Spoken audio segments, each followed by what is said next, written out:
Sup guys. 2 years ago, I made my first game called Pogo Simulator, and today I'm going to be remaking it from scratch. This is the first game I published on Roblox, and to figure out how much I've improved in the last 2 years, I'm going to rebuild everything until I've completely remade the entire game. And that's when you guys can decide which one is better. But starting off with the first thing we have to remake, the basic mechanics. I started by creating a new project in Roblox, dropping in a pogo stick model, and scripting the jumping. What is going on here? After quickly fixing the bugs, the bouncing was working. Next, it's literally impossible to find a simulator game without coins, so now you can collect them too. These are coins, by the way, you just have to squint. Then I added in the first level of the map, which already looks so much better, and I replaced the yellow squares with actual coins and added some VFX so it's more satisfying. Next, I set up the UI so you can rebirth, convert coins into jump power, and buy new pogo sticks in the shop. And with that, the basic gameplay is pretty much done. But when I made this game 2 years ago, it looked like this, and somehow got to over 7,000 active players. And accounting for inflation, today that would have been about 100,000 active players. Don't check the math on that though. Anyway, after this game first blew up, I had the great idea to add pets, but it literally took over a month and it didn't even work that well, so let's see how fast we can. One day. I literally finished the entire pet system in one day. Not only did I make this sick egg hatch animation, which I really like, but you can also equip and unequip pets. Just pretend that this is a pet model because I don't have any pet models yet.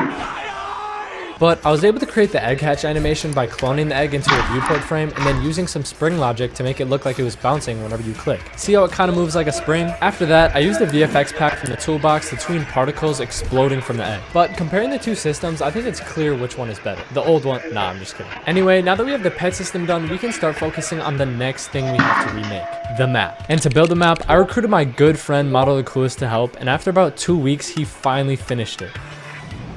Wait, that's it? Hey, over here!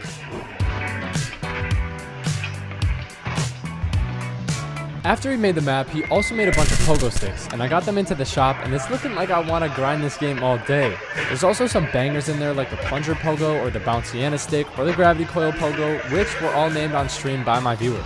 Coco Pogo. Let's go. That's kind of good. Coco Pogo. Oh, and I also hit up my other friend Tearful to make some UI, and he made the rebirth, power convert, inventory. He made pretty much every single UI you see. And if you're wondering why it seems like I'm getting all my friends to do everything for me, it's because I haven't gotten any better at anything in the last 2 years. Just kidding. Kind of. Moving on, we've pretty much rebuilt the entire game, but instead of just stopping here, I wanted to add everything I wish I could have added in the original game. So the next thing we're remaking is my dreams for Pogo Sim 1. Starting with my first dream feature, potions. If you've never played a simulator before, potions pretty much just buff your stats for a few minutes until they wear off. And in my game, that's exactly what they're gonna do. So after getting my friend Hostery to make some potion icons and doing a little bit of scripting, you can now use the potions. Oh, and I also added the stats for whatever item you're hovering over, so you know how good it is. Wait, what is that? The Among Us potion from the dark web. But now that we have potions, there's no way to actually get them. So I added in these playtime rewards, and instead of giving you the same reward after 5 minutes, I made them presents, which are just going to be a spin wheel, so every player will probably get a crippling gambling addiction. Alright, let's see what I get, Oh, coins? Are you serious? Dude, I'm leaving this game. Okay, 5 more minutes.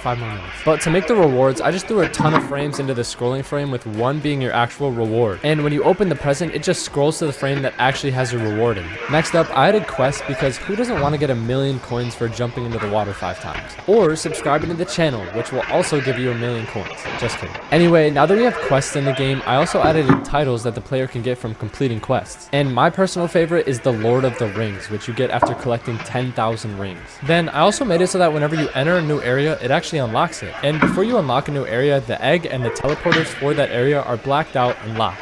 Oh, and speaking of teleporting, if you've ever played Bubblegum Simulator before, they have this super cool teleporting UI. And I really liked it, so I pretty much just copied it exactly, and now you can use this frame to teleport to different areas. But what would a simulator game be without giant leaderboards on the side of the map so you can compare yourself to other people? Nothing. So I added leaderboards for the most coins collected, eggs hatched, time played, and Robux spent. But you may have also noticed that there's nothing in this game that we can spend Robux on. So I started scripting the shop, which will have all the game passes. But to spice up this shop, I added a supporter pack which will give you random rewards every time you spend Robux. But my favorite thing that I added to this shop was the Glizzy stick, because this is my favorite pogo stick from Pogo Sim 1. So I made it a limited pogo stick that costs 699 Robux, and there's only 699 in stock. This is so dumb. Anyway, if you've been keeping up with Roblox recently, you've probably played a game called Grow a Garden. And every week, Grow a Garden gets a huge amount of players because Jandel does his weekly admin. And I don't think I can make these crazy live events, but I'm gonna add in some admin commands so I can mess with people when they play the game. But there's a problem. I have no clue how to add admin commands.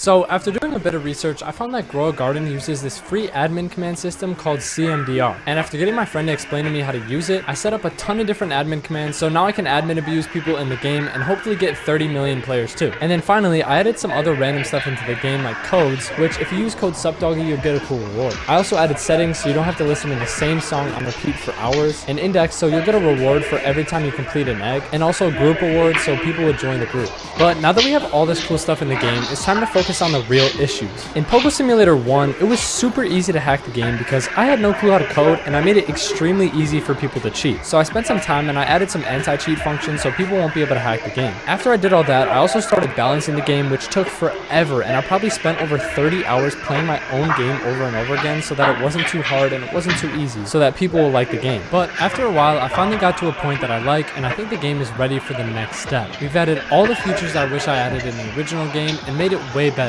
So I think it's finally ready for testing.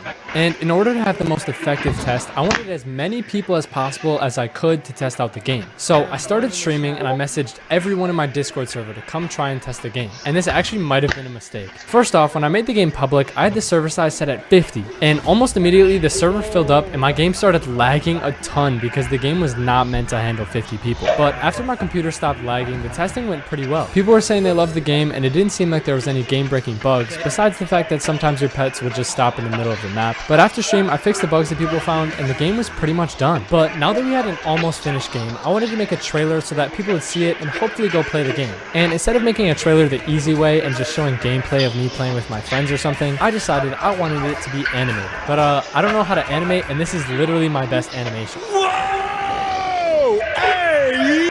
And even though I don't know how to animate, this didn't stop me and I got right to work. First, I made a Tarantino level storyboard that had me and a bacon hair pretty much beefing over a pogo stick. To start working on it though, I made the first scene with the bacon hair walking out of the pogo shop. And this took about 3.5 hours for 5 seconds of the trailer. But after I got this done, I got more confident and finished up the rest of the trailer in one day. And after doing a little bit of editing, this is what it looked like.